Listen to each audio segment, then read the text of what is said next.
Hey everybody, welcome to another episode of What Ted Says, where it's always time to get a fatter wallet and a bigger net worth.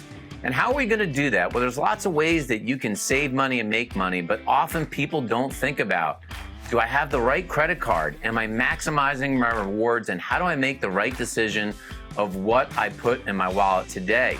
I'm actually excited to do a little bit of an interview here, a little bit of a twist on What Ted Says. We're going to talk to Anik Khan, who's the CEO of Max Rewards, and we're talking about how to get that right credit card, how to maximize your points, and we're going to talk to you all about it today. And by the way, the points guy, he's got nothing on us on What Ted Says. We've got all the answers with our expert here today. So welcome to What Ted Says, by the way. And I wanted to ask you a first question on here, which is for somebody that doesn't know what to do. They have a couple of credit cards in their wallet. Where's the right place to start for getting the right point reward card in your wallet? As always, it's really important to know what you want. So what do you want to use your rewards for? Are you trying to take a trip? So you might want to use points that you can use for flights or hotel. Maybe you just want cash back and you want to just get a cash back card. 2 is what kind of spend do you do? So are you spending a lot on dining or doing a lot on groceries or gas? You want to get extra bonus rewards on the categories you spend the most. 3, what kind of benefits do you want to use? So a lot of cards have dining credits, phone insurance, and so you want to consider that in addition to the rewards. So it really could come down to somebody who's watching What Ted Says today and they think, boy, I gas up a lot, I go to the grocery store a lot, I ship a lot of things, and that may be to choose one credit card versus somebody who's a worldwide traveler and they may just pick a totally different type of credit card? Absolutely. There's no single best card. It's all about you. That's very, very interesting on here. One of the things I wanted to talk to our audience about is what's the difference between you hear a credit card and sometimes I remember, I think the original point rewards card was the Diners Club International. Mm-hmm. What's the difference between a charge card and a credit card? So there's 2 big differences. With a charge card, you have to pay off the balance every single month. That's like the Amex. Exactly.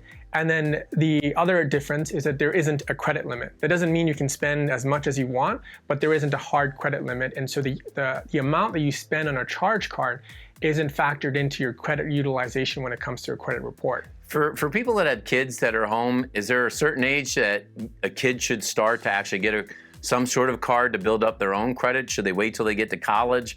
Or is it something they could even start as early as high school? So you can start earlier.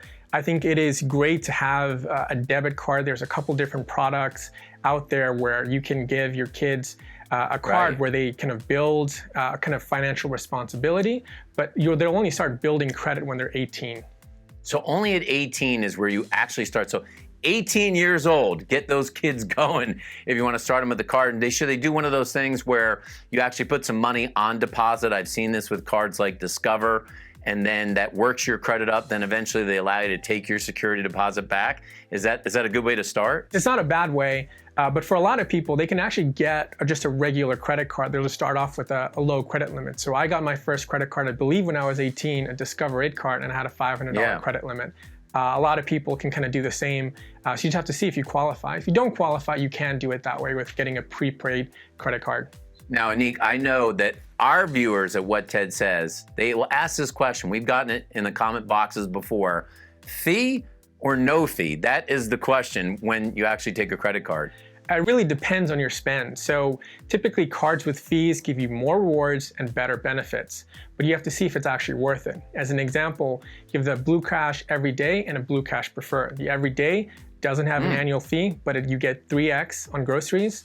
The Preferred, it's a $95 annual fee, but you get 6% on groceries. So if you spend more than $264 a month on groceries, the Preferred is a better way to go. So it really just depends on your spend. And how many people ever really run the math? I mean, a lot of people run math on their investments. They run math when they do a refinance, but how many people actually put those cards on the table? It's like credit card roulette, shuffle them around to figure out which one is the right one for them. I don't think not enough people, because this is an area where you could be making a couple $1,000s a year tax-free.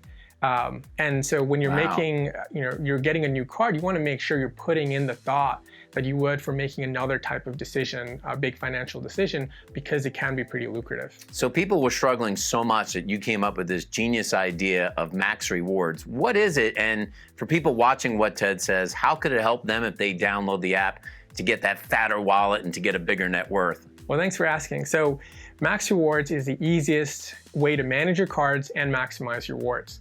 It's the only app where you can see all of your credit card accounts in one place. You can see your balances, bills, rewards, offers, credit scores. Wow. We automatically activate all of your bonus categories and offers, so you never miss out on those lucrative benefits.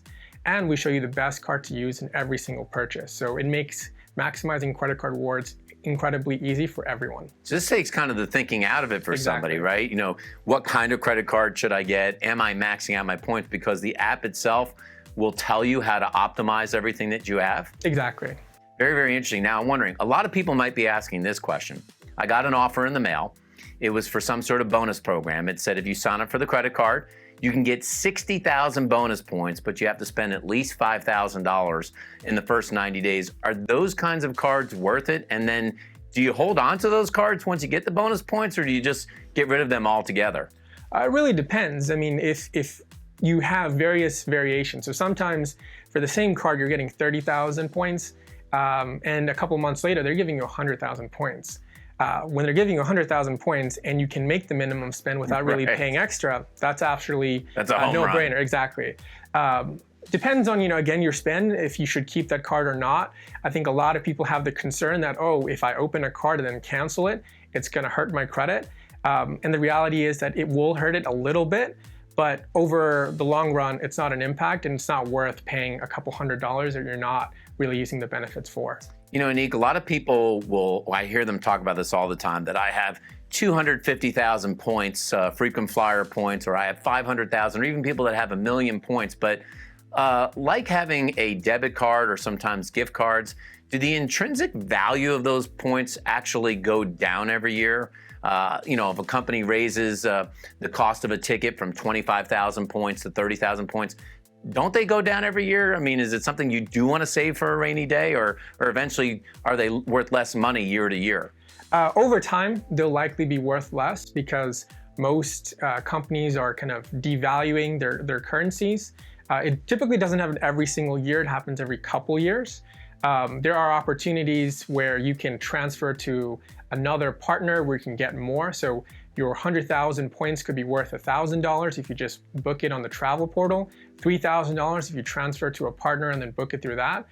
So you want to be using your points, but there are ways where you could be saving it for a later time and getting more value out of it. Well, this is truly genius stuff, and so I'm wondering, what's in your wallet? Isn't that a commercial? Isn't that something like that? What cards do you carry and do you think are the best? So I've got a lot of cards. I think I've got about 15. Got a little accordion there. Yeah, I got like 15 little cards. I probably carry about eight or nine of them. Again, using Max Rewards, know exactly the right card to use. But two of my favorite ones are the Blue Cash Preferred, because I spend a lot on groceries, and so I'm getting 6% back on there. Another is the Chase Freedom Unlimited, $0 annual fee. But the beauty of that is you're earning ultimate reward points, and so when you get one of Chase's kind of more premium cards like the Chase Sapphire Reserve, you get an immediate 50% boost in all of your ultimate reward points. And so wow. You could be earning a lot of points with the $0 annual fee card, and then get an immediate boost when you get that more premium Do both card. Chase and American Express have great point programs when it comes to hotel and airlines? Are they the two best? I would say they're the two best. Well, this is really cool stuff. So you have to ask yourself this. One of the things that Anik said today that I love is a way to get tax-free money. That is music to Ted's ears. And when you're thinking about getting a fatter wallet and having a bigger net worth, what do you have to do? It's not just about saving money in taxes. It's not just about saving money in your bank account. It's also really important that you maximize the rewards that you have every single day. That's how you get a fatter wallet. That's how you get a bigger net worth. And maybe you should actually add the app Max Rewards to your phone right now. That's a way to do it. As always, leave us your comments. What's the credit card that you like the best? What's the one that's worked for you to maximize your points in your wallet? I definitely want to know. Make sure that you click the button subscribe. Thanks for watching this episode of What Ted Says.